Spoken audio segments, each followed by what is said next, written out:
Donnez le micro, donnez-lui un micro rapidement. Ici. Ah, ok.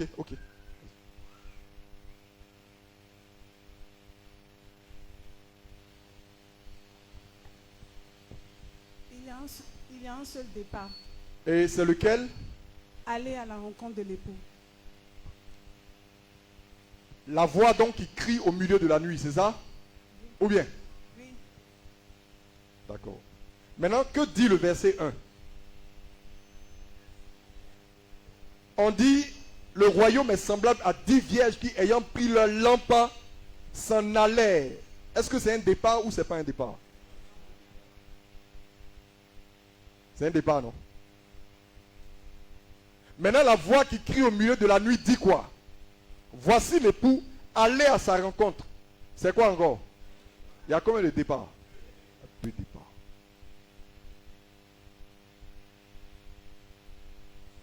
C'est bon? Qui n'est pas d'accord? Qui est d'accord? Il y a deux départs. Il y a un départ dans le départ. C'est-à-dire que le premier départ les a portés jusqu'à un certain niveau. Et il y avait une nécessité de prendre quoi? Un deuxième départ qui allait les apprêter conséquemment pour rencontrer l'époux de manière effective.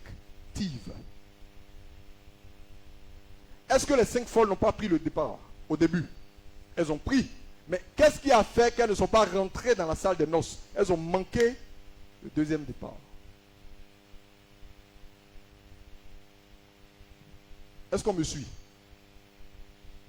On suit? On peut aller? C'est pas compliqué, hein? Elles ont manqué le deuxième départ.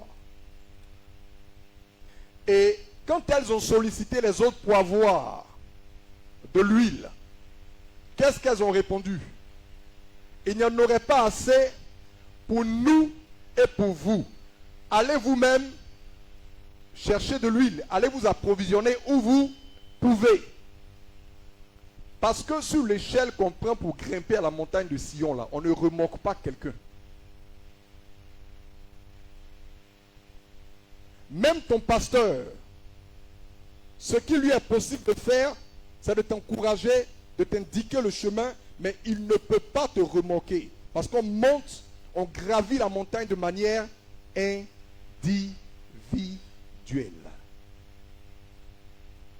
Donc, il ne faut pas croire que si un groupe de l'Assemblée réussit le nouveau départ, tu seras à leur remorque pour entrer dans l'héritage qui est réservé. Non.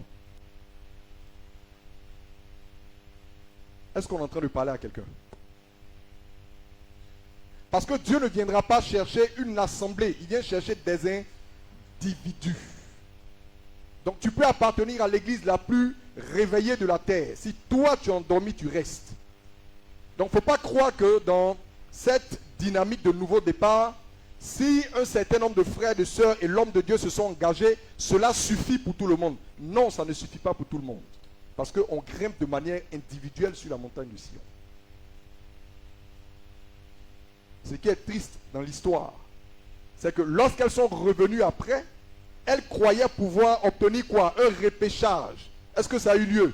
Je ne sais d'où vous êtes. Pourtant, elles avaient pris le premier départ. Est-ce que quelqu'un comprend le français de Matthieu ce matin? On peut avancer? On peut avancer? Allons lire le livre de Josué.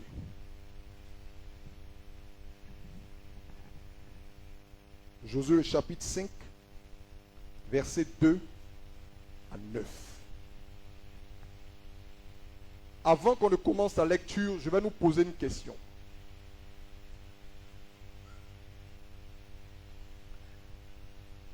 Quel était le signe par lequel on entrait en alliance avec le Dieu d'Israël, ou bien avec l'Éternel? Quel est le signe ou quelle est l'action que le Seigneur a recommandé pour que le peuple entre en alliance avec lui? La circoncision. C'est bon? Donc la circoncision marquait le départ. de notre aventure, de notre marche avec Dieu. Ça peut aller. C'est pour ça que l'enfant était circoncis quand? 8 jours après sa naissance. Avant cela, on pouvait le considérer toujours comme mort-né. Mais à partir de là, sa naissance était constatée, de fait, assumée, pour le circoncis parce qu'il rentre dans l'alliance avec Dieu. Il devient un membre du peuple de Dieu. C'est bon? Maintenant, on va lire quelque chose dans le livre de Josué qui va nous interpeller. Allons-y. Josué, le chapitre 5, à partir du verset 2. En ce temps-là, je précise que nous sommes après la mort de Moïse. Et là, c'est juste après la traversée du Jourdain. Oui? l'Éternel dit à Josué, L'Éternel dit à Josué, fais-toi des couteaux de pierre fais-toi des couteaux de pierre. Oui? et circoncis de nouveau les enfants d'Israël une seconde fois. Fais-toi des couteaux de pierre. Et fais quoi? Circoncis Circoncis les enfants d'Israël de nouveau. de nouveau. Et pour ne même pas qu'on court le risque de manquer le langage qu'il est en train de dire, il précise une seconde fois. Il n'y a même pas de risque de se tromper ici. Fais-toi des couteaux de pierre et circoncis les enfants d'Israël de nouveau. Une seconde fois. Vas-y. Josué se fit des couteaux de pierre Josué se fit donc des couteaux de pierre. et il circoncis les enfants d'Israël sur la colline d'Aralot. Et il circoncis les enfants d'Israël sur la colline de Aralot. C'était la deuxième circoncision. Poursuis la lecture. Voici la raison pour laquelle Josué les circoncis. Voici la raison pour laquelle Josué devait les circoncire une deuxième fois. Oui, Tout le peuple sorti d'Égypte, les mâles, tous les hommes de guerre étaient morts dans le désert pendant la route après leur sortie d'Égypte. la raison pour laquelle il y avait nécessité de circoncire une deuxième fois, c'est que tous les hommes qui étaient sortis d'Égypte sont quoi? Sont morts dans le désert, sont tombés dans le désert. Oui, Tout ce peuple sorti d'Égypte était circoncis. ceux qui sont sortis d'Égypte là, étaient quoi? Étaient circoncis. Oui, Mais tout le peuple né dans le désert pendant la route après la sortie d'Égypte n'avait point été circoncis. mais tous ceux qui sont nés dans le désert pendant la route n'avaient point été circoncis. Je vais vous expliquer les choses. Poursuivons. Mais déjà, je veux que vous reteniez que à la sortie d'Égypte, ceux qui sont sortis étaient comment? Circoncis. Mais ceux-là sont tombés dans le désert. Ça veut dire que le système du monde, la désobéissance et ces choses ont eu raison d'eux. Ils sont tombés. Il y a une autre génération qui s'est levée et qui, elle non plus, ne pouvait pas entrer en l'état dans l'héritage que Dieu avait réservé. Il était nécessaire de faire quoi? De circoncire le peuple une deuxième fois. C'est vrai que nous avons deux générations, mais dans l'esprit de Dieu, c'est un seul et même peuple. Parce que c'est par là qu'on va comprendre de quoi il s'agit. Est-ce que vous comprenez? On parle de deux générations, certes, mais dans l'esprit de Dieu, c'est un seul et même peuple. C'est pourquoi il dit circoncile à nouveau. Je vais nous expliquer les détails. Allons-y. Car les enfants d'Israël avaient marché 40 ans dans le désert jusqu'à la destruction de toutes les nations, des hommes de guerre qui étaient sortis d'Égypte et qui n'avaient point écouté la voix de l'Éternel. Car les enfants d'Israël avaient marché pendant 40 ans dans le désert jusqu'à la destruction, n'est-ce pas, de tous les hommes de guerre qui étaient sortis d'Égypte mais qui n'avaient pas écouté la voix de l'Éternel. Oui. L'Éternel leur jura de ne pas leur faire voir le pays qu'il avait juré à leur père de nous donner. Pays où coule le lait et le miel. Ce sont leurs enfants qu'il établit à leur place. Et Josué les circoncis, car ils étaient incirconcis, parce qu'on ne les avait point circoncis pendant la route.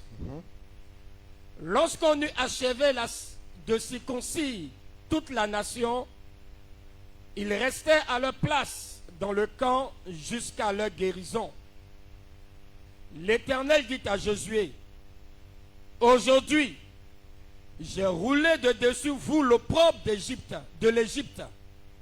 Et ce lieu fut appelé du nom de Gilgal jusqu'à ce jour. Très bien. Et ce lieu fut appelé du nom de Gilgal jusqu'à ce jour. Ce qui se passe est simple.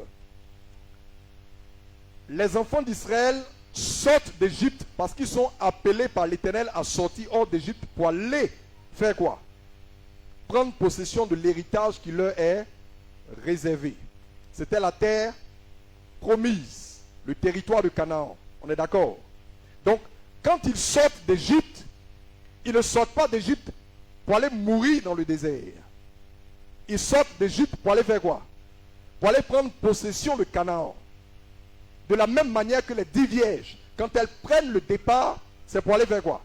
C'est pour aller à la rencontre de l'époux. Ce n'est pas pour rester en cours de route ou se voir rejeté au portail des noces. Non, c'est pour aller à la rencontre. Donc, ils sortent d'Égypte étant circoncis. Maintenant, la raison, je vous pose une question. Quelle est la raison pour laquelle ils sont tombés dans le désert? Quelle est la raison? Parce qu'ils n'ont point écouté la voix de l'Éternel. En termes simples, ils ont été quoi? Désobéissants. Ils se sont montrés incapables d'obéir aux instructions que l'Éternel leur avait données pour la marche. Et c'est à cause de la désobéissance, à cause de leurs œuvres qui sont quoi?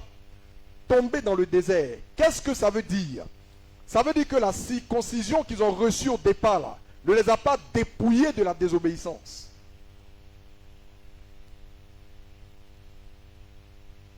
Est-ce qu'on me suit? Ils avaient été circoncis, non? Mais quelles ont été leurs œuvres? Ou quels sont les fruits qu'ils ont produits après cette circoncision de départ? La désobéissance, la rébellion, l'idolâtrie, l'incrédulité de cœur, le refus de se soumettre à l'Éternel.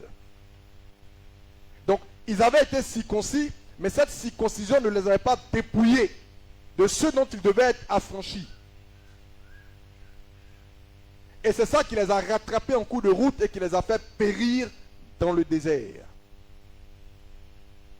Quand le temps fut venu maintenant de prendre possession effective de Canaan, l'Éternel a commandé quoi? Une deuxième circoncision.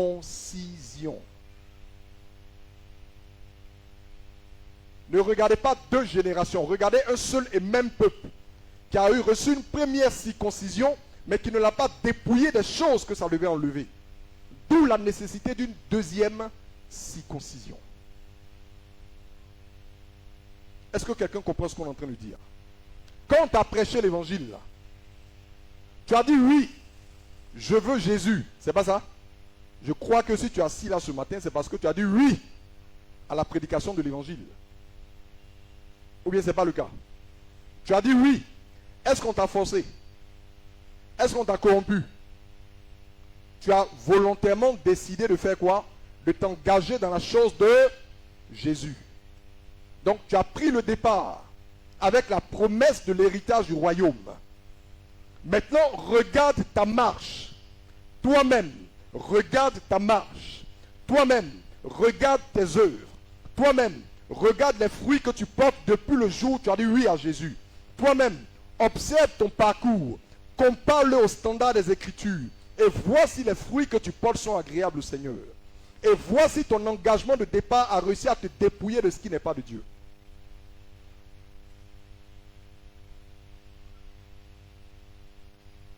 Est-ce que je parle à quelqu'un ce matin? Tu as dit oui à Jésus. No problemo, fine. Mais regarde tes fruits. Regarde tes œuvres. Regarde ta marche. Est-ce que c'est conforme au standard de la parole? Est-ce que c'est conforme aux instructions du Seigneur? Est-ce que tes œuvres là sont les bonnes œuvres que Dieu a préparées d'avance afin que nous les pratiquions?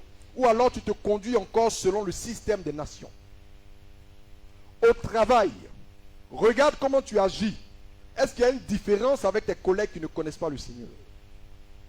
Dans ton foyer, regarde l'attitude que tu as. Est-ce qu'il y a une différence avec celle ou ceux qui ne connaissent pas le Seigneur?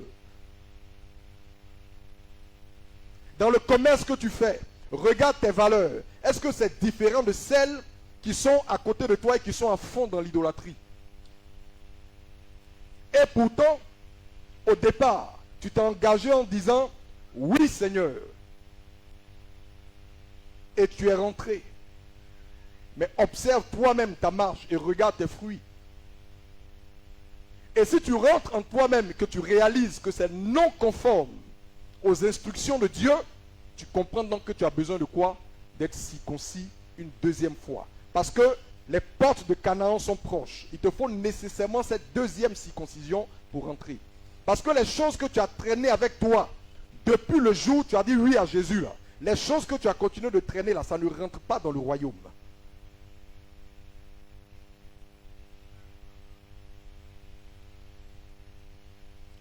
Jésus dit ceci. Il dit, tous ceux qui me disent Seigneur, Seigneur, vont faire quoi? N'entreront pas dans le royaume des cieux. Mais qui? Celui-là seul qui fait quoi? Ceux qui disent Seigneur, Seigneur là, tous ceux qui ont pris le premier départ là, c'est eux. Vous comprenez? Tous ceux qui se sont engagés à suivre Jésus, qui ont pris la résolution de croire, de le suivre, d'aller avec lui. Premier départ, c'est tous ceux-là qu'il appelle Seigneur. Ceux qui n'ont pas cru dans l'évangile n'appellent pas Jésus Seigneur. Est-ce que c'est clair? Mais il dit, cela ne suffit pas.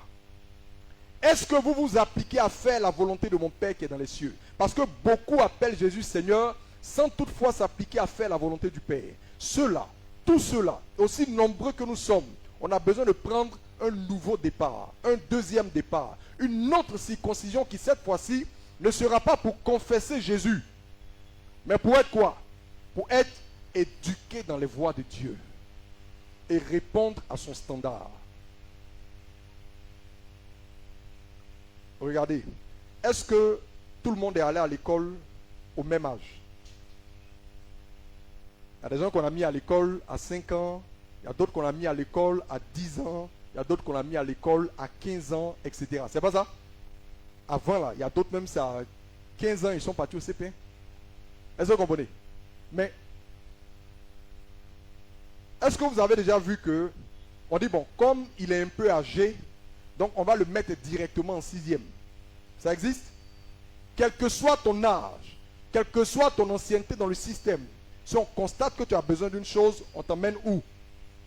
Au niveau qui est nécessaire pour emprunter le chemin.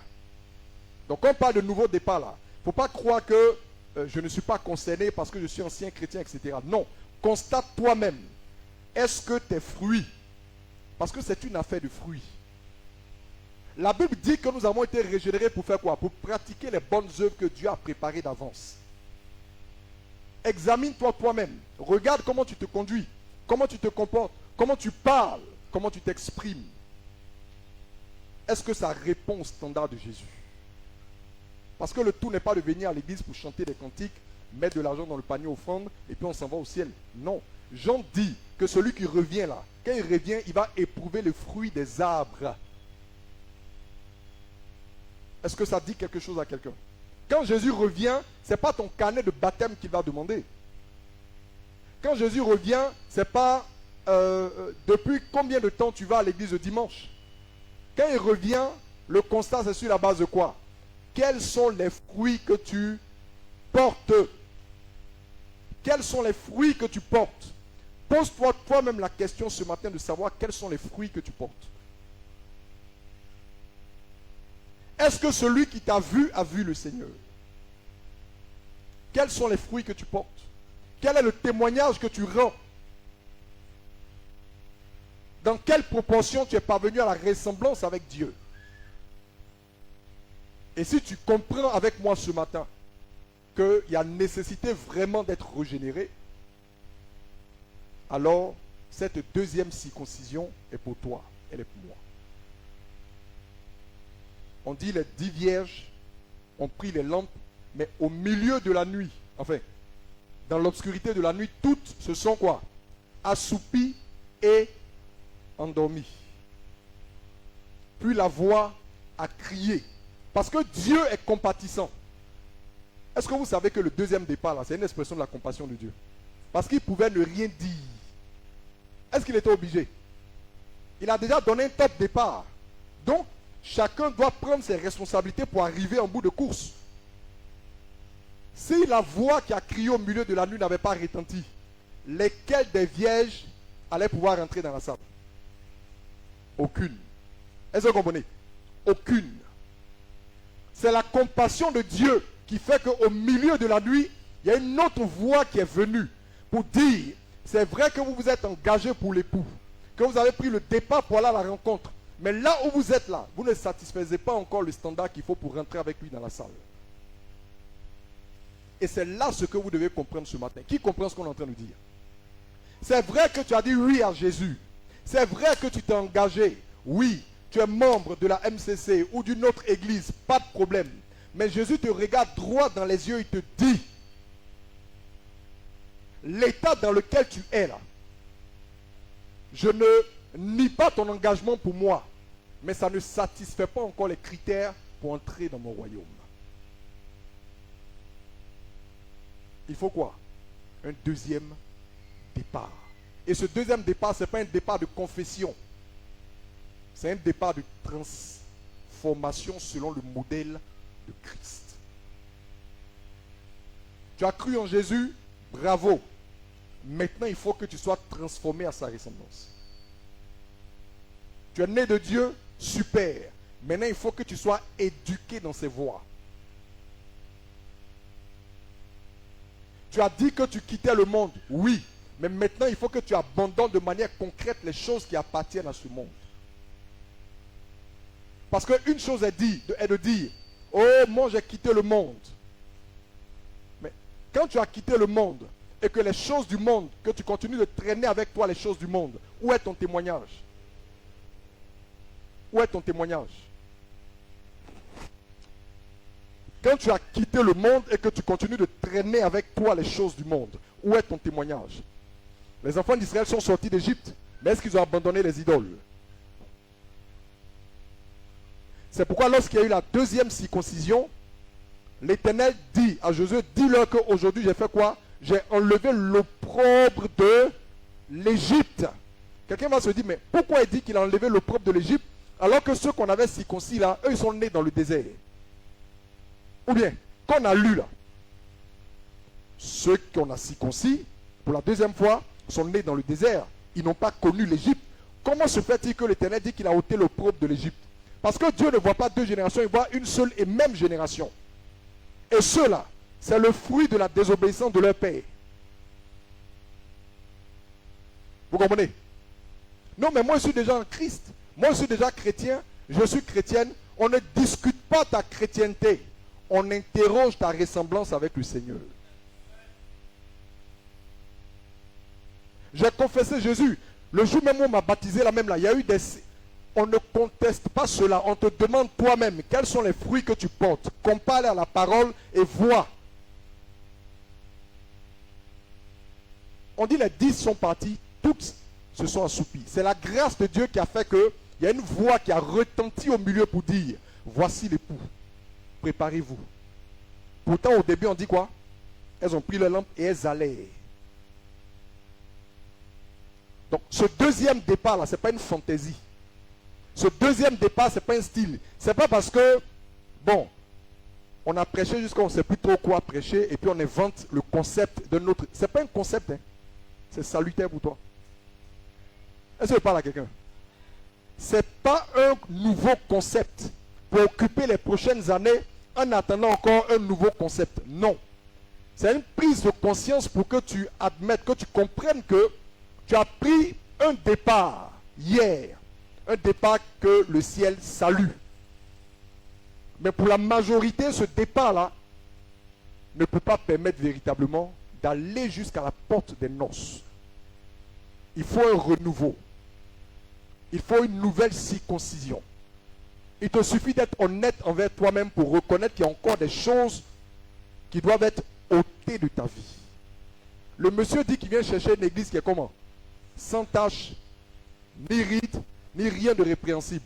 Est-ce qu'on exige ce critère avant de baptiser quelqu'un?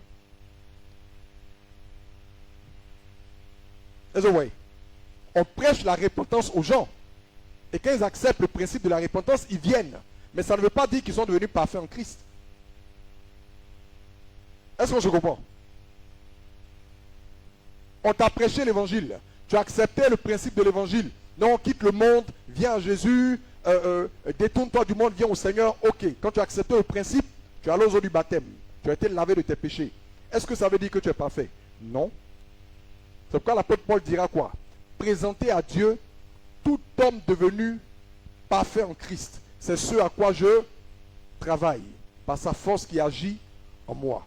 Donc, quand on allait te chercher là, pour le premier départ, on n'a pas exigé de toi la perfection. On a juste exigé que tu aies suffisamment d'humilité pour croire dans le Seigneur et que tu acceptes le principe de la repentance et du pardon des péchés. Maintenant que tu es engagé, on doit travailler à ton perfectionnement. Et ça demande un autre départ. Quand le roi Assuérus, vous connaissez l'histoire, non? Dans le livre de Esther avec les Vashti, etc.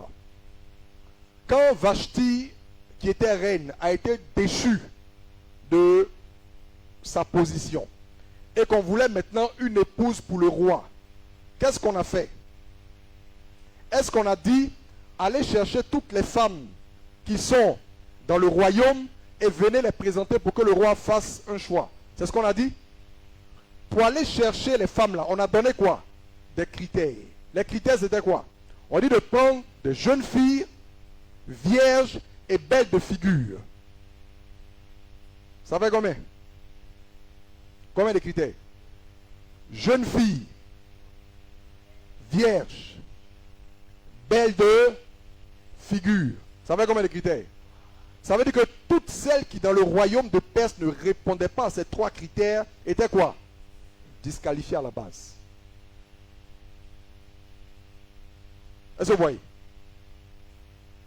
Quand tu répondais à ces trois critères, tu étais dans une posture de fiancé. Parce que tu étais comme une promise. Tu étais engagé maintenant dans le marathon pour aller jusqu'aux noces. Je veux qu'on me suive très bien. Quand tu ne répondais pas à ces trois critères, tu pouvais continuer à aller faire ton marché à Djamé et autres, on n'avait pas besoin de toi. Quand tu répondais à ces critères, tu étais engagé dans un chemin qui devait te conduire à la salle des noces, à la chambre nuptiale avec le roi. Mais est-ce que quand on a pris les jeunes filles vierges et belles de figure, on les a automatiquement introduites dans la chambre du roi? On a fait quoi? On les a préparées, on les a apprêtées.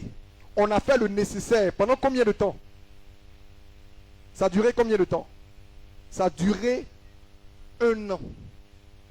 1 an de préparation. Ça veut dire que ce n'est pas une affaire de 24 heures, un week-end, une semaine, 1 an. Parce que cette préparation devait produire chez elle des effets perceptibles.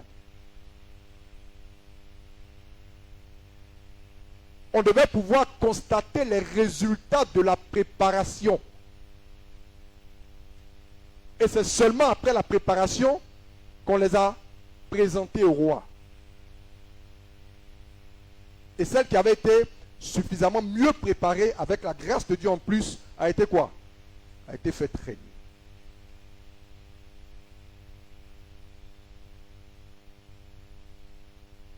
Est-ce que ça parle à quelqu'un? Le Jésus, quand on a lu la parabole des 10 vierges, on a parlé de quoi? Noces de l'agneau. Les noces, c'est un quoi? C'est un mariage. C'est pas ça? Noces veut dire mariage. Aujourd'hui, là, on n'est pas encore épouse. Nous sommes quoi? On est fiancés. Vous savez qu'il y a une différence entre fiancé et puis épouse, non? C'est souvent par abus de langage qu'on groupe tout pour partir. Sinon, on est fiancé. La fiancée, c'est qui? C'est celle à qui le mariage a été promis. L'épouse, c'est celle qui est effectivement rentrée dans la célébration de ce mariage-là. Celle qu'on a mariée de manière effective. active. Jusqu'à présent, nous sommes des fiancés. Et si au jour du Seigneur, nous répondons aux critères, alors on passera du statut de quoi? De fiancé à épouse. Mais entre fiancé et épouse, il y a ce qu'on appelle la préparation. Donc, il ne faut pas croire que dès lors que tu étais fiancé à Jésus, cela suffit. Non, il faut te préparer. Pourquoi? Parce que tu es dans un monde qui navigue à contre-courant des voies de Dieu. Parce que tu habites encore dans un corps et tu es dans une vie qui elle-même a une nature déchue qui s'oppose aux voies de Dieu. C'est pourquoi tu as besoin d'être préparé, tu as besoin d'être brisé, conditionné, façonné pour remplir les critères du Seigneur. Est-ce qu'on parle à quelqu'un? Il ne faut pas croire que parce que tu dis Jésus, Jésus, de temps en temps tu as un songe quand tu dors, de temps en temps. Moi là, quand je prie là, le Seigneur m'exauce. Oui, mais ça, ce n'est pas suffisant pour entrer dans le royaume. Il dit viens chercher une épouse qui est comment? Glorieuse, sans tache, ni ride, ni rien de. Vous croyez que pour avoir ce standard-là, c'est un engagement hasardeux qui permet d'avoir ça? Vous pensez vraiment? Non. Non. Les couteaux de la deuxième circoncision sont là. Qui va accepter d'être circoncis une deuxième fois? Voici la question. Quand l'Éternel dit je circonciserai vos cœurs, et dans la même Bible il dit circoncisez vos cœurs. Bon, finalement, qui est responsable de la circoncision? Dieu dit il va circoncire nos cœurs. Dans les mêmes prophètes, là, il dit vous circoncisez vos cœurs. Ou alors il dit je leur donnerai des cœurs nouveaux. Et puis lui-même encore il dit faites-vous des cœurs nouveaux. Bon, finalement, qui est responsable? Qui est responsable? C'est qui? C'est nous deux, c'est les deux. Chacun a sa part de responsabilité. La part de responsabilité de Dieu, c'est quoi? C'est la part du médecin. Lui, il apprête la salle d'opération avec les bistouris, les couteaux, les lames, la climatisation. Il apprête tout. Toi, ta responsabilité, c'est quoi? C'est de reconnaître que tu es malade et de prendre tes clics et tes claques pour aller à l'hôpital et te coucher sur le lit pour qu'on t'opère. Est-ce que vous comprenez? Dieu veut te circoncire. Est-ce que toi, tu veux être circoncis? Parce que Dieu ne va jamais venir te mettre une chaîne au pied, te tirer. Vous avez déjà vu où on est là? Quelqu'un qu'on s'en va chercher au quartier avec la police pour l'envoyer à l'hôpital pour le soigner. L'hôpital est là, les portes sont ouvertes, les salles d'opération sont apprêtées. C'est celui qui constate que ça ne va pas bien, celui qui fait quoi? Qui vient et qui se soumet au système médical pour recevoir les soins qu'il faut. Le Seigneur a déjà apprêté les couteaux de la deuxième circoncision. La question maintenant qui est posée, c'est est-ce que toi, tu veux être circoncis à nouveau? Est-ce que tu acceptes le principe d'être dépouillé du prépuce de la désobéissance que tu as traîné avec toi malgré le premier départ? Voici la question. Voici la question. Est-ce que tu acceptes? Parce que la circoncision, ça fait mal. Le brisement, ça fait mal. Mourir à soi-même, ça fait mal. Ou bien mourir à soi-même, c'est agréable. Renoncer à soi, ce n'est pas agréable. Accepter de mourir à soi-même, il y a des choses que tu aimes et desquelles tu vas devoir te défaire. Il y a des choses que tu affectionnes et qui ne peuvent plus avancer avec toi. Il y a des dispositions dans lesquelles tu as toujours évolué que tu vas devoir laisser tomber. Il y a des habitudes que tu vas devoir abandonner. Ce n'est pas facile. Mais c'est ça, la table de la deuxième circoncision. Ce n'est plus la table où on confesse, Jésus, je crois en toi. Il sait que tu crois en lui. Il sait. Maintenant, on est à Gilgal.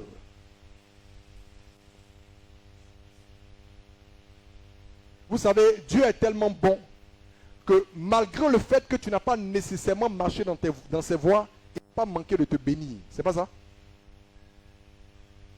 Est-ce qu'il a manqué de te bénir? Il y a des fois, toi-même, tu es conscient que tes œuvres et ta marche là, ça ne ressemble pas à Jésus. Mais quand tu étais coincé, tu as crié et tu avais quoi? Il t'a répondu. Je vais te dire une chose. Dieu est patient. Et tant que tu vis, il espère que tu vas comprendre ce que tu dois comprendre pour prendre la bonne posture. Il ne faut pas que les bontés de Dieu te trompent.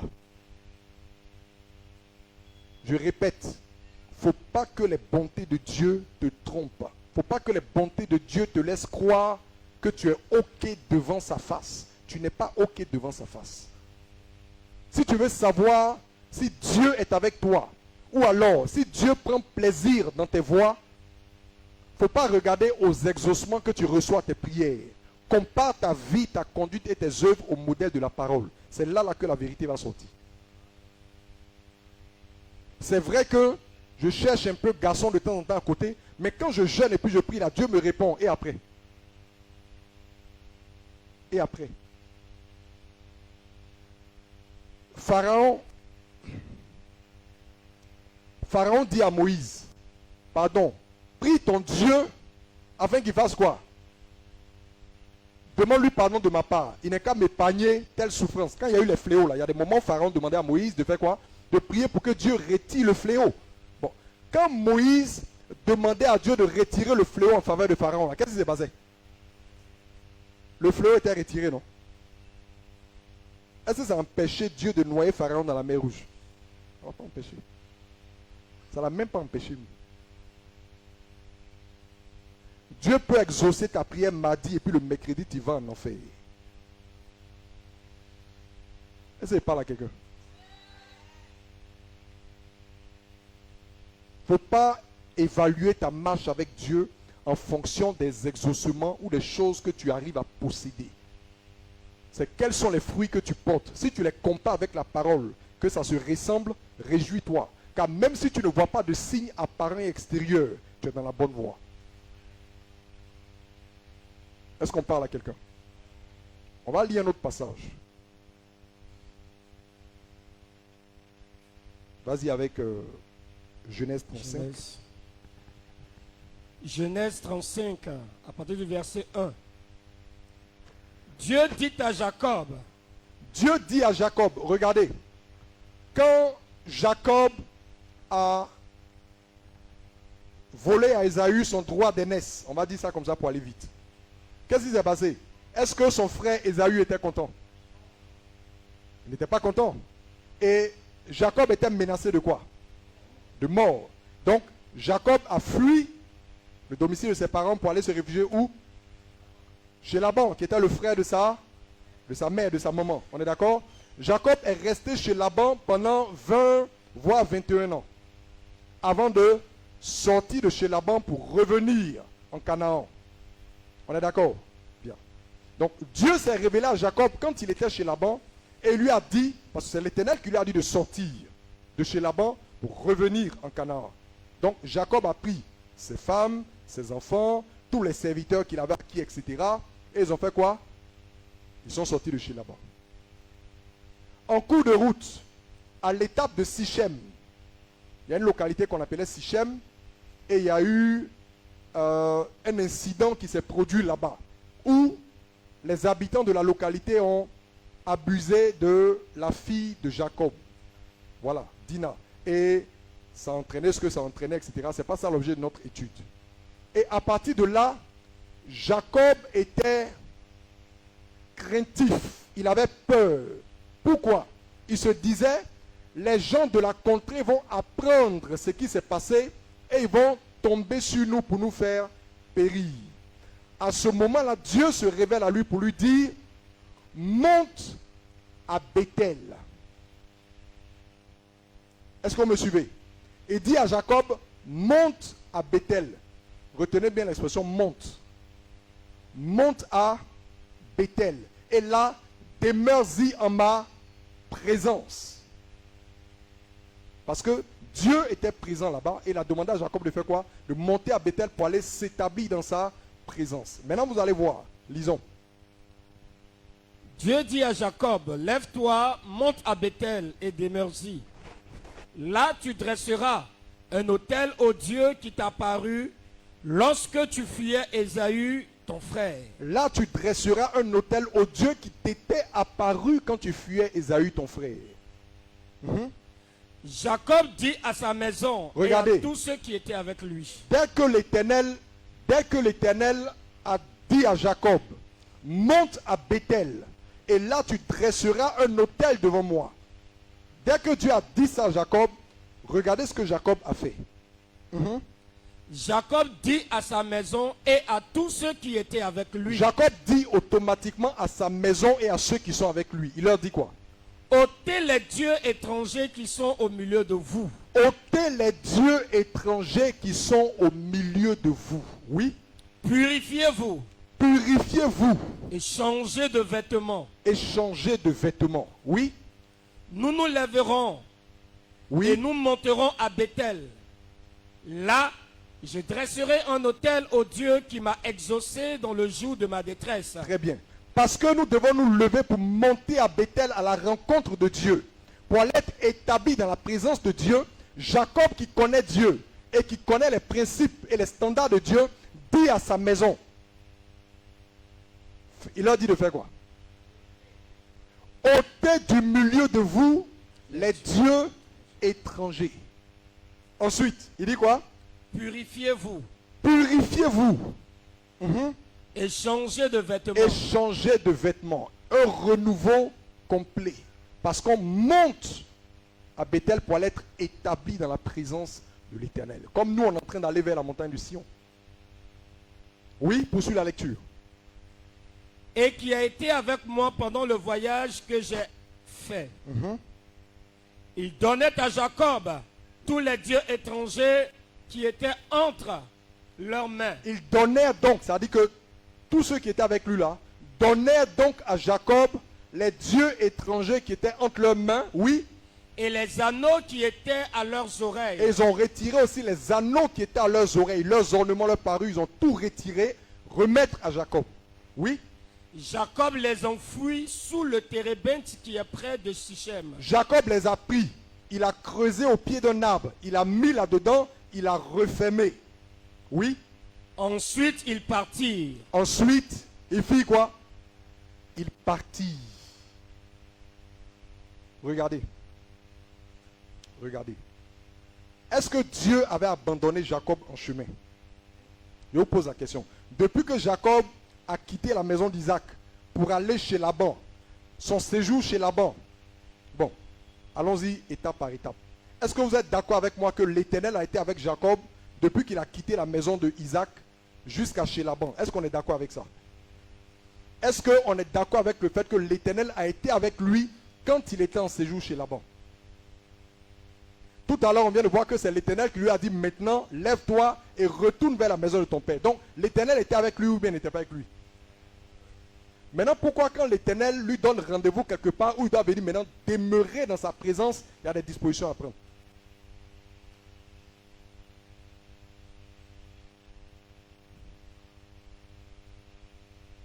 Je veux nous amener à réfléchir sur la parole de Dieu. Si tu veux demeurer un jour dans la présence de l'Éternel, David dit, qui va monter à la montagne de l'Éternel? Il pose question. Et puis il commence à dire, celui qui a les mains innocentes, qui a le cœur pur, qui ne jure pas pour tromper. Tout ce qu'il est en train de citer là, ça n'a rien à voir avec si tu es israélite ou pas. On sait déjà que tu es israélite, ce n'est pas de ça qu'on parle. Ton statut d'israélite ne peut pas te faire monter à la montagne de l'Éternel. Est-ce qu'on parle à quelqu'un? Il ne dit pas, qui montera à la montagne de l'Éternel? Les enfants d'Israël.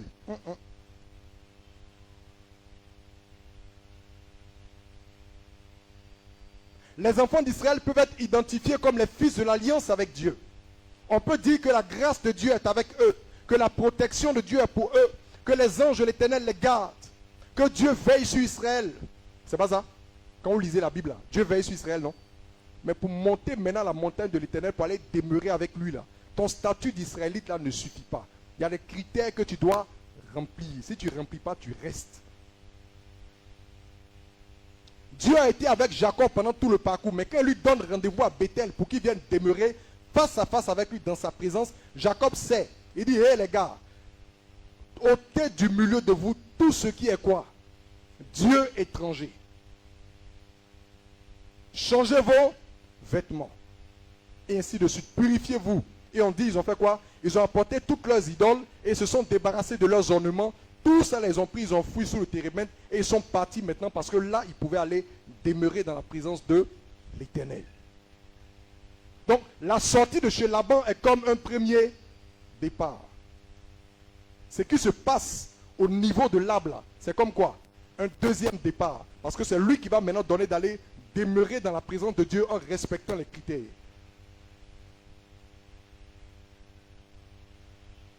Le deuxième départ, c'est un corridor où les choses que tu as traînées avec toi après le premier départ ne peuvent plus passer. Et si tu ne prends pas le deuxième départ, tu resteras toujours dans la dynamique du premier. Même si tu fréquentes l'assemblée, toi, tu seras toujours dans la dynamique du premier départ.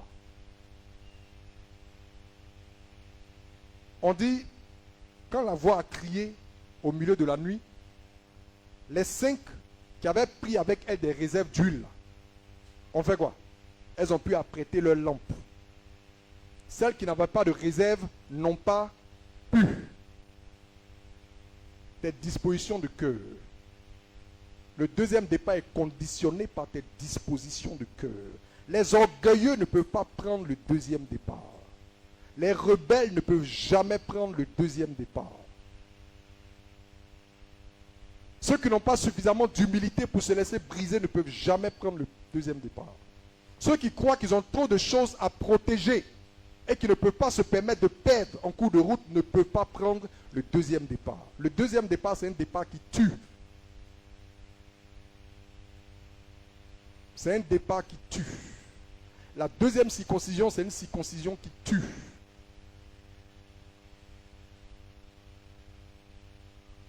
On me suit? Vous voyez ce qui s'est passé avec Jacob? C'est la même chose qui doit se passer avec chacun de nous. Parce qu'on a conscience que nous aussi, on s'en va sur les hauteurs de Sion pour aller demeurer avec le Seigneur. On attend Jésus qui vient nous chercher pour être avec lui. Et il a déjà donné les critères. Donc on doit accepter de faire quoi? De prendre ce deuxième départ ou cette deuxième circoncision pour commencer à respecter maintenant ces critères-là. Alléluia. Est-ce qu'on comprend ce qu'on est en train de dire? Et quand vous prenez la parole de Dieu, c'est un principe qui est dans toute l'Écriture. Jean-Baptiste a dit quoi? À ceux qui venaient aux eaux du Jourdain. Il dit, ne dites pas en vous-même quoi? Nous sommes des enfants d'Abraham. Parce que là où on va là, la question, ton statut de je suis le petit frère du fils de la fille d'Abraham, ça ne marche pas là-bas. Je suis le diacre Kwaku, très très fort de Koumassi. Ça ne marche pas là-bas. Où sont tes fruits? Jean-Baptiste dit, celui qui vient après moi, il a en main sa pelle pour faire quoi? Pour vanner ou pour faire le tri. Toute arbre qui ne porte pas de bons fruits sera quoi? Coupé et jeté au feu. Il dit, toute arbre qui ne porte pas de bons fruits. Est-ce que tu sais que tu peux être planté dans la vigne du Seigneur et ne pas porter de bons fruits?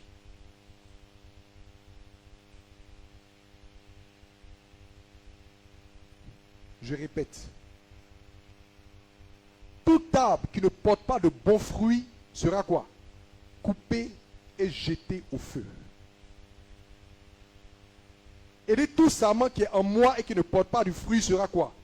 Coupé et jeté au feu. Quand vous lisez la parabole du vigneron, je vais vous aider à faire attention à quelque chose. Quand vous lisez la parabole du vigneron, on dit qu'il y a un monsieur qui était propriétaire d'une vigne. C'est pas ça? Une vigne, c'est un champ. Allons simplement. Il était propriétaire d'un champ. Et quand quelqu'un plante un champ, là, ou bien quand quelqu'un plante un arbre, allons-y avec un arbre. Quand tu plantes un arbre, là, c'est pour le plaisir d'avoir des arbres. C'est dans quel but? D'en moissonner le fruit. N'oubliez pas que le fruit est la finalité dans cette affaire de planter un arbre. On est d'accord? Bien.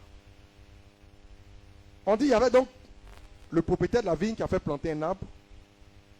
Et puis au bout de 3 ans, il est venu. Et puis il dit, mais ça fait longtemps que je veux récolter du fruit de cet arbre-là, mais je n'en trouve pas.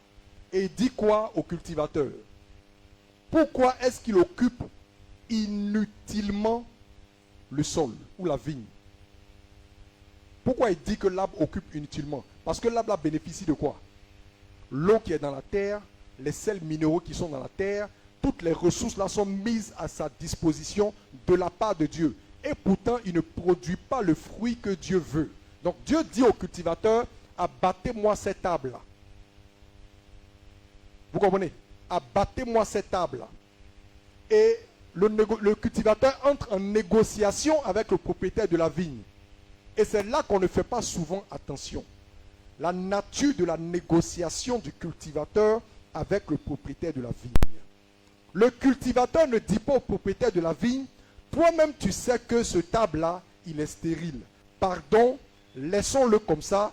Même s'il ne porte pas du fruit, on va se débrouiller avec les autres. Mais pour ce qui le concerne là, on n'est qu'à le laisser. Est-ce que c'est ça la négociation?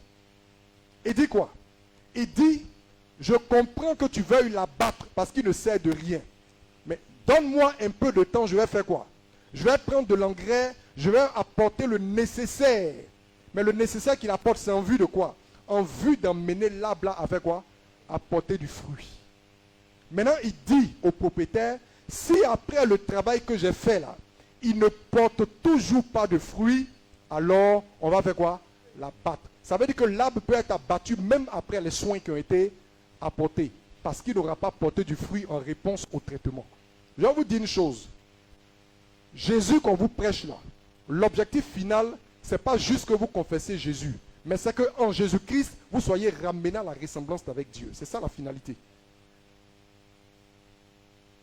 Est-ce que vous comprenez? Je répète, si j'ai été un peu rapide. Je dis, Jésus qu'on prêche partout, à Boisflé, à Dalois, à Mankono, aux États-Unis, là, ce n'est pas juste pour amener des gens à confesser Jésus. Non. Jésus, on prêche partout, là. C'est pour que des gens qui étaient infructueux selon Dieu, des gens qui avaient perdu la ressemblance avec Dieu, puissent être ramenés à cette ressemblance-là, puissent être fructueux. Ça veut dire que la conduite que Dieu voulait voir en toi et qu'il n'a pas vue là, quand Jésus entre dans ta vie, c'est pour t'emmener à cette conduite-là. Ce n'est pas juste pour être avec toi seulement. Non. Or, vous savez que dans cette parabole, le propriétaire du champ, c'est qui? C'est Dieu. Et le cultivateur, c'est Jésus. Quand Jésus dit, laisse-moi faire un travail d'engraissage, en tout cas, je vais faire le nécessaire. Il ne dit pas non, laisse-moi faire ça et puis c'est fini. Il dit, laisse-moi faire, ensuite on verra. Si après que j'ai fait ce que j'ai fait là, là-bas, porter du fruit. S'il ne porte pas du fruit malgré ce que j'ai fait, on fait quoi? On l'abat. Or, beaucoup sont dans l'église en croyant que parce que le traitement a été fait, c'est fini. Non, le traitement n'est pas la finalité. Le traitement, c'est pour t'emmener à porter le fruit que tu n'avais pas porté. Parce que Dieu, ce qu'il cherche, c'est quoi? C'est le fruit. C'est pourquoi au dernier jour, il ne va pas chercher qui a confessé Jésus ou pas. Qui est devenu semblable à lui en Jésus-Christ. C'est ça qu'il vient chercher. Est-ce que vous comprenez? Ce ne sera pas qui a confessé Jésus ou pas. C'est qui est devenu semblable à lui en Jésus-Christ qui récupère. Vous comprenez maintenant la nécessité du deuxième départ? Est-ce que vous comprenez? Qui comprend? Qui est conscient qu'il a besoin de venir à la table de la deuxième circoncision? Certains y sont déjà passés, d'autres pas. Examinons-nous nous-mêmes et voyons. Ne soyez ni orgueilleux, ni suffisants. Non. Soyons humbles. Examinons-nous nous-mêmes. Et quand tu es conscient que tu as besoin de cette deuxième circoncision, tu viens à la table. Parce que le Seigneur est déjà prêt. Les couteaux sont prêts.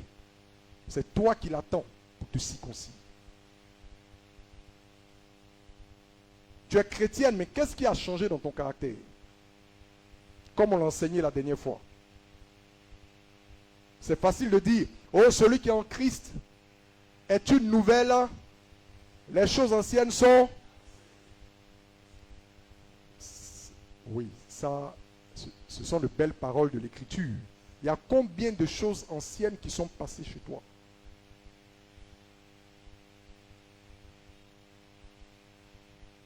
Est-ce que ton cœur n'est pas toujours indocile et rebelle à l'égard de ton époux? Et toi, le mari, est-ce que tu es vraiment aimant à l'égard de ta femme? Ou tu continues de la traiter comme tu traitais les copines avant? Qu'est-ce qui a changé chez toi? Vous voyez, quand un enfant vient au monde, là, on va lui apprendre à faire quoi? À marcher, à parler, à manger, à s'habiller. Toutes ces choses-là, on doit vous apprendre ça pour que vous soyez éduqués à la manière des enfants de Sion. Il y a une éducation en Jésus. Est-ce que vous comprenez ça? Il y a une éducation en Jésus. Ce n'est pas juste confesser, confesser, confesser. Vous avez déjà confessé, cela suffit. Il faut que vous soyez transformés maintenant. Il y a une éducation en Jésus.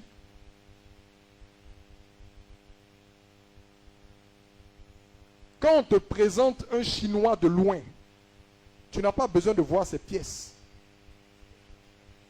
Si tout de suite là, on met des photos, plusieurs photos, de gens de différentes civilisations, ou bien on vous fait écouter, quand ils sont en train de parler, on n'a pas besoin de sortir la période. Non, ça, c'est un Chinois. Ça, c'est un Agni. Ça, c'est un Arabe. Pourquoi? Leur façon de se vêtir, leur façon de parler, même leur régime alimentaire. Tout ça là, c'est ça qui fait une civilisation. Et je vous informe que le royaume des cieux aussi a sa façon de faire toutes ces choses-là. Vous comprenez? Le royaume de Dieu aussi a sa façon de faire toutes ces choses-là. C'est pourquoi Dieu dit en Jérémie chapitre 10 verset 2, n'imitez pas la voix des nations. Vous comprenez? N'imitez pas. Imiter, ça veut dire quoi? Regardez pour reproduire. Dieu dit, toi qui dis que tu es son enfant là, ne regarde pas ce que les nations font pour reproduire. Tourne-toi vers lui et son royaume et apprends comment ceux qui sont citoyens de ce royaume-là font leurs choses.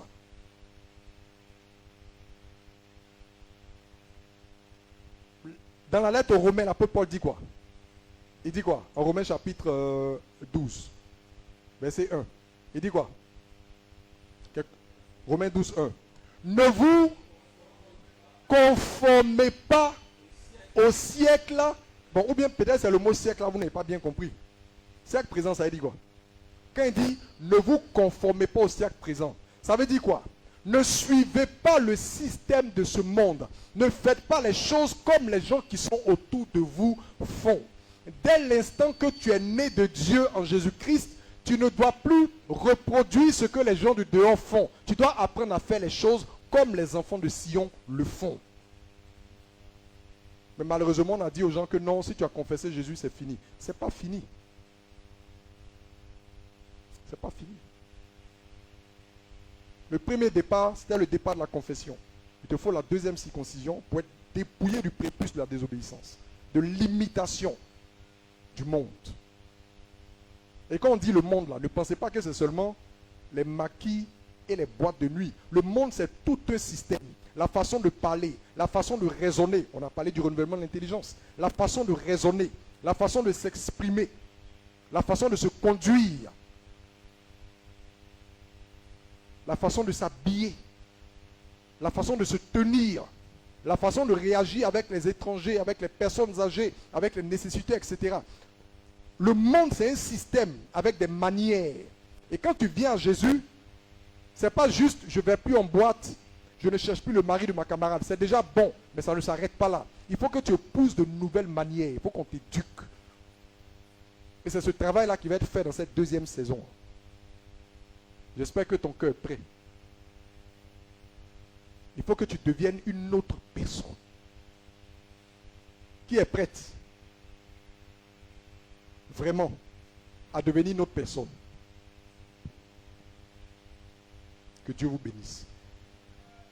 Que Dieu vous bénisse. Je rappelle que personne ne peut remorquer son ami pour grimper. N'oubliez jamais ça. C'est pourquoi il dit, quand il va revenir, de deux personnes qui seront couchées, un sera pris, l'autre sera laissé. De deux femmes qui seront en train de moudre le grain, une sera prise et l'autre sera laissée. C'est une affaire individuelle. Donc, il ne faut pas croire que si mon mari véritablement se laisse profondément transformer à la ressemblance du Seigneur, cela suffit pour le salut de ma maison. Erreur monumentale. Ma femme, là, vraiment, elle est bien engagée dans le Seigneur. Elle marche dans les voies du Seigneur. Elle s'est débarrassée de toutes les choses qui n'ont rien à faire dans sa vie. Donc je crois que par elle, on va tous entrer dans le royaume. Erreur monumentale. En tout cas, notre pasteur, là, c'est quelqu'un, il prêche la vérité, il aime le Seigneur, il n'est pas dans toutes les combines que les autres pasteurs font. Donc aussi longtemps que je suis accroché à son pantalon, je vais entrer dans le royaume. Erreur. Quand il vient chercher, il vient prendre individu par individu. Donnez-nous un peu de votre huile en même temps, rapidement, on va créer la lumière. Ce n'est pas possible. Et vous savez ce qui est arrivé à la fin. Quand ils sont revenus, pour dire quoi? Ouvre-nous maintenant. Est-ce qu'il a dit, bon, vous avez la chance, venez. C'est ce qu'il a dit? Je ne sais d'où vous êtes.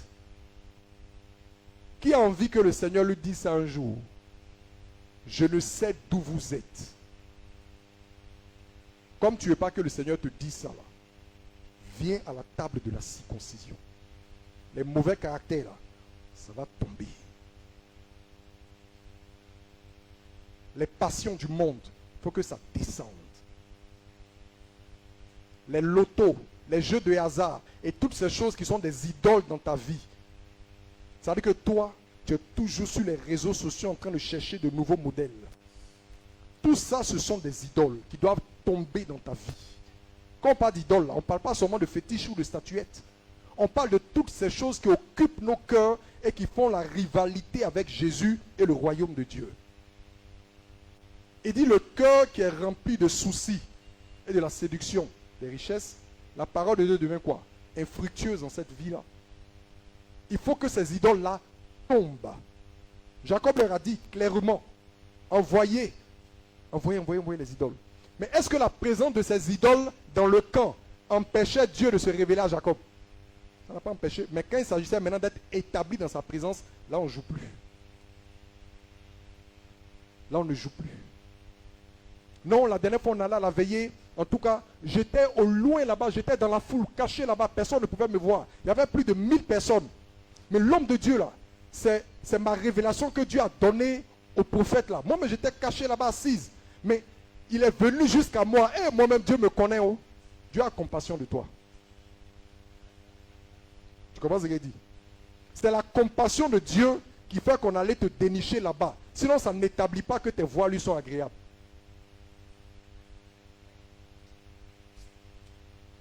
Vous comprenez?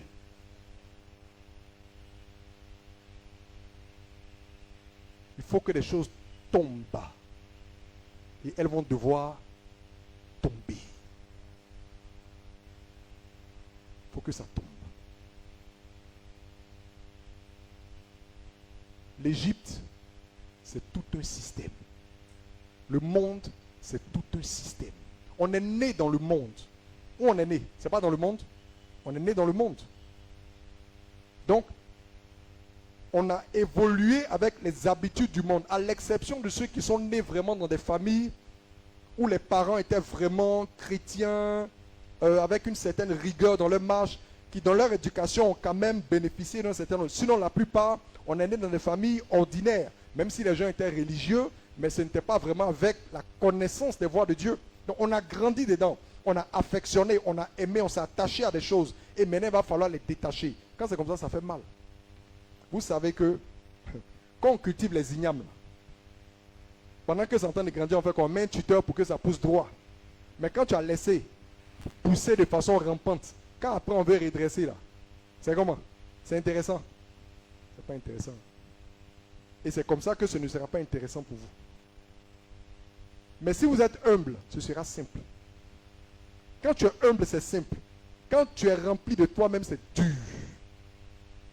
Mais si tu es humble, ce sera simple.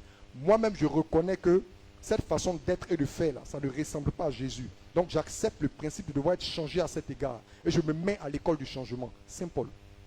Ma façon de parler à mon mari, ma façon de traiter mon épouse, ma façon de me vêtir, ma façon de me promener partout, manger à la table des idoles.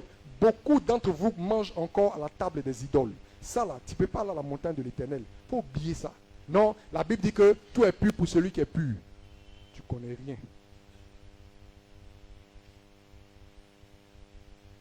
Je répète, il est dit, parmi vous qui êtes là, il y a beaucoup encore qui continuent de manger à la table des idoles. Tu ne peux pas manger à la table des idoles et puis te retrouver à la table des noces. Ça ne se peut pas. Vous n'avez pas vu ce qu'on lisait la dernière fois? Puisque nous avons de telles promesses, faisons quoi? Sortons du milieu d'eux et ne touchons à rien de ce qui est impur.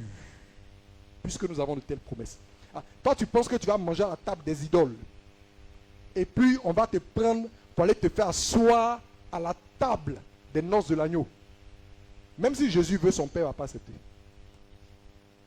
Voilà. Parce que peut-être tu as dit non, Jésus quand même, c'est moi, Bernadette. Mais et le Père? Le Père ne lui connaît pas Bernadette.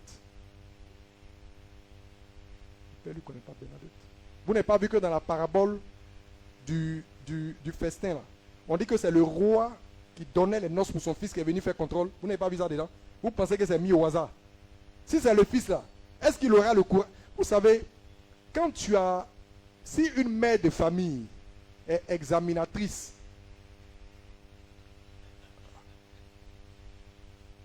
c'est à cause de ça qu'on va à l'examen là. On nous donne des numéros, matricules, et puis on plie le papier pour cacher. C'est-à-dire que la correction ne fera exception de personne.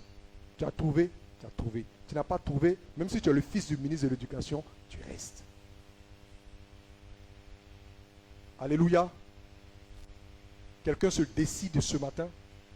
On est au terme de notre siècle. Et l'objectif de tout ce marathon que nous avons fait, c'est la résolution que vous devez prendre. C'est l'acceptation du principe de vous laisser circoncis une deuxième fois. C'est l'engagement à prendre un nouveau départ, qui n'est plus le départ de la confession, mais le départ du dépouillement et de la transformation effective à la ressemblance de Dieu. Soyez des enfants. Soyez humbles.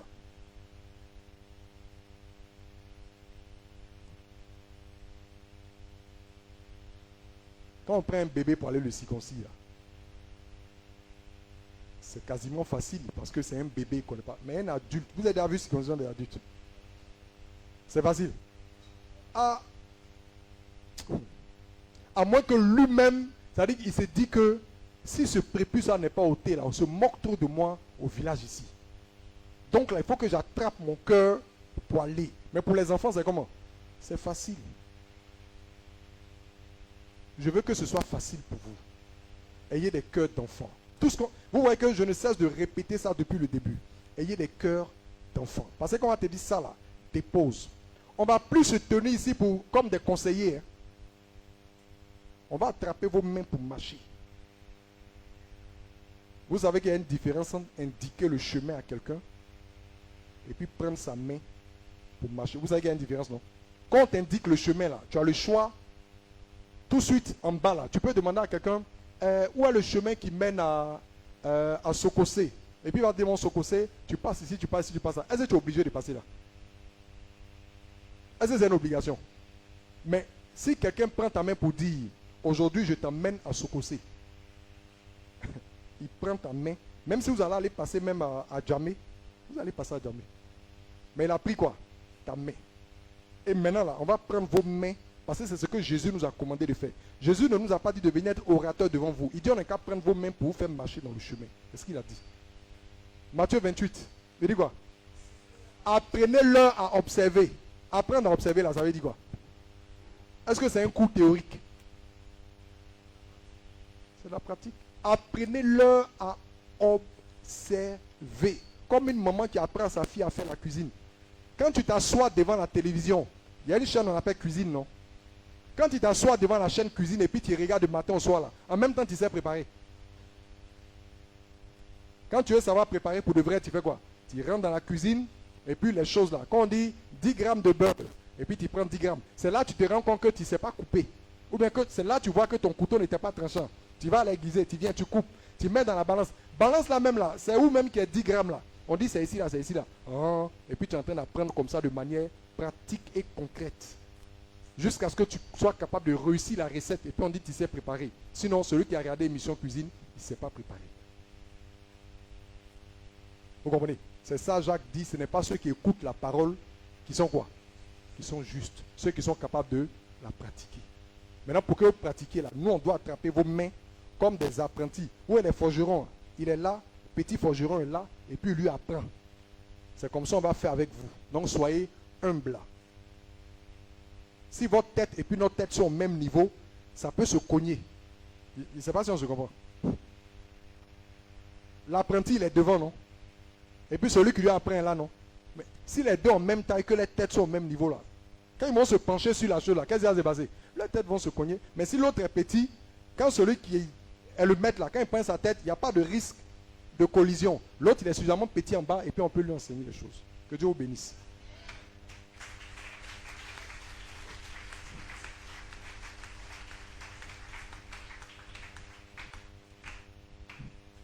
La main de l'Éternel est tendue. Qui va la saisir?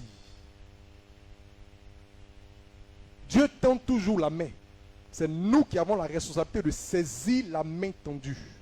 Et Dieu peut te tendre la main sans que tu ne la saisisses.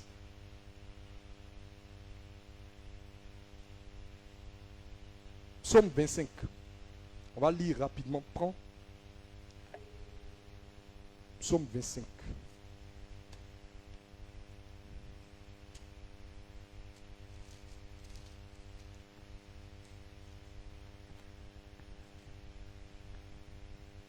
Versets 8 et 9. Écoutez simplement la lecture de ce passage des psaumes. Psaume 25, 8 et 9. Vas-y. L'Éternel est bon et droit. Écoutez bien. L'Éternel est bon et il est droit. Oui. C'est pourquoi il montre aux pécheurs la voie. C'est pourquoi il montre aux pécheurs la voie. Écoutez bien. L'Éternel est bon et l'Éternel est droit. C'est en vertu de cette bonté qu'il montre la voie aux pécheurs. Et la voie qu'il leur montre, c'est la voie qui mène au salut. Donc, il montre la voie aux pécheurs. Il indique la voie aux pécheurs. Oui, ensuite. Il conduit les humbles dans la justice. Il enseigne aux humbles sa voie. Est-ce que vous comprenez? C'est de ça qu'on vient de parler. On dit, il montre la voie à tous les pécheurs, il montre la voie. Mais à ceux d'entre eux qui sont suffisamment humbles, c'est ceux-là qui fait quoi? Qu'il conduit dans cette voie-là.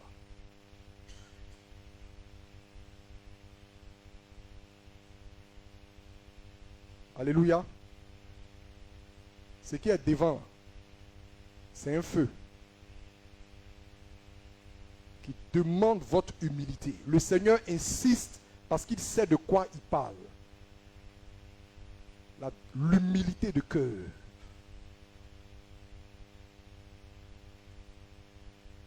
Parce qu'il y a des gens qui ont l'habitude de discuter, même pas sur le fondement de la parole, mais discutent selon leurs avis personnels.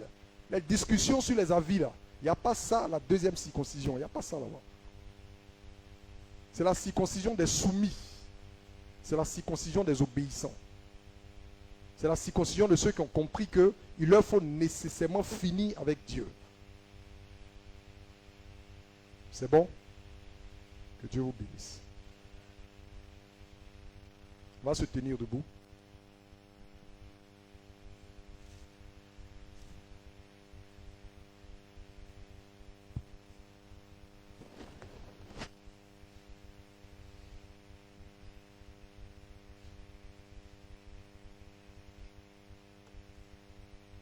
N'imitez pas la voix des nations.